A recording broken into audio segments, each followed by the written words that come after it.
আসসালামু আলাইকুম সম্মানিত ভিউয়ার্স, আপনারা সকলে কেমন আছেন? আশা করি ভালো আছেন। দেশ কিংবা প্রবাসে থাকা সকল ব্যাংক গ্রাহকদের জন্য মহা গুরুত্বপূর্ণ একটি নিউজ নিয়ে আজকে আপনাদের মাঝে হাজির হয়েছি।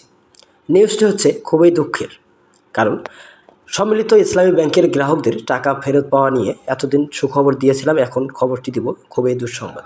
কারণ দেউলিয়ার পথে 12 ব্যাংক, যে 15টি ঝুঁকিতে আছে ব্যাংক, কী হবে গ্রাহকদের টাকার? গ্রাহকরা টাকা উত্তোলনের জন্য কতই না চেষ্টা করছে। অনেকেই কমেন্টস করে বলছেন, ভাই আমার মা অসুস্থ, কেউ বলছেন বাবা অসুস্থ, কেউ সংসারের খরচ জোগানোর জন্য হিমশিম খাচ্ছে।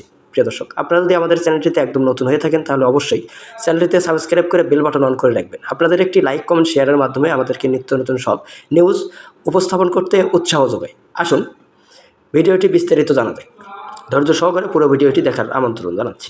অতীত আওয়ামী লীগ সরকারের সময়ে ব্যাংক ও আর্থিক খাতে ব্যাংক লুটপাট হয়েছে, যার খেসারত দিতে হচ্ছে সাধারণ গ্রাহকদের।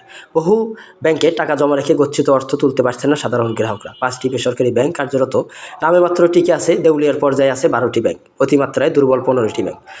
দখল ও লুটপাটের কারণে ব্যাংক খাতে খেলাপি ঋণের মাত্রা আশঙ্কাজনক হারে বাড়ছে। ব্যাংক খাতে খেলাপি ঋণ 5,70,000 কোটি টাকা ছাড়িয়ে যাওয়ার সংখ্যা আছে। খেলাপি ঋণ বেড়ে আগামীতে মোট ঋণের মধ্যে খেলাপির হার 30 থেকে 40% ছাড়িয়ে যেতে পারে। তার লুটপাটের কারণে ব্যাংক খাতে খেলাপি ঋণ 5,70,000 কোটি টাকা ছাড়িয়ে যাওয়ার সংখ্যা আছে। খেলাপি ঋণের কারণে খাতে তারল্য সংকট আরও বেড়ে যায়। এখন কার্যত 12টি ব্যাংক দেউলিয়ার পথে চলে গেছে, আমানতকারীদের টাকা দিতে পারছে না এবং 15টি ব্যাংক অতিমাত্রায় দুর্বল হয়ে পড়েছে। সেখানে প্রধান অতিথি ছিলেন কেন্দ্রীয় ব্যাংকের governor doctor Ahsan H Mansur. বক্তব্য দিয়েছেন ব্যাংকার, ঢাকা বিশ্ববিদ্যালয়ের শিক্ষক ও সংশ্লিষ্ট খাতের ব্যক্তিরা উপস্থিত ছিলেন। মূল প্রবন্ধের খসড়া গবেষণাপত্র উপস্থাপন করে ঢাকা বিশ্ববিদ্যালয়ের ব্যবসায় শিক্ষা অনুমোদনের দিন মাহমুদ ওসমান ইমাম বক্তৃতা দেন। পূবালী ব্যাংকের ব্যবস্থাপনা পরিচালক আলী, সিটি ব্যাংকের ব্যবস্থাপনা পরিচালক মশরুর আরিফিন, ব্যাংক এশিয়ার ব্যবস্থাপনা পরিচালক সোহেল। বক্তারা বলেন, এস আলম একাই পুরো টাকা খাত ধ্বংস করে দিয়েছে, আর সহযোগীরা আরও ধ্বংস করেছেন। এই খাত ঘুরে দাঁড়াতে অনেক সময় লাগবে। ব্যাংক খাতে সংস্কারের যেসব পদক্ষেপ নেওয়া হয়েছে সেগুলো ইতিবাচক, কিন্তু সংস্কার হলেও রাজনীতি সরকার এই সংস্কারকে আরও চলমান রাখে না। পাশাপাশি সেসব সংস্কার সম্পূর্ণ হয়, সেগুলোর ধারাবাহিকতা বজায় রাখে না। ফলে ব্যাংক খাতের অবস্থা আগের পর্যায়ে চলে যায়, আরও অবনতি ঘটে।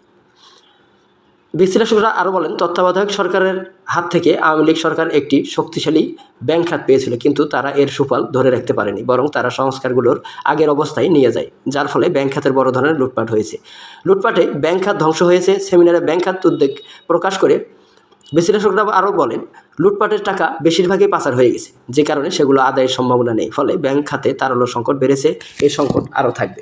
প্রিয় দর্শক, নতুন সরকারের আমলে, অর্থাৎ বিএনপি সরকারের আমলে যে মোস্তাকুর রহমানকে নতুন গভর্নর হিসেবে নিযুক্ত করেছে, আসলে কি সে কি পারবে আমাদের কষ্ট অর্জিত টাকা ফেরত দিতে?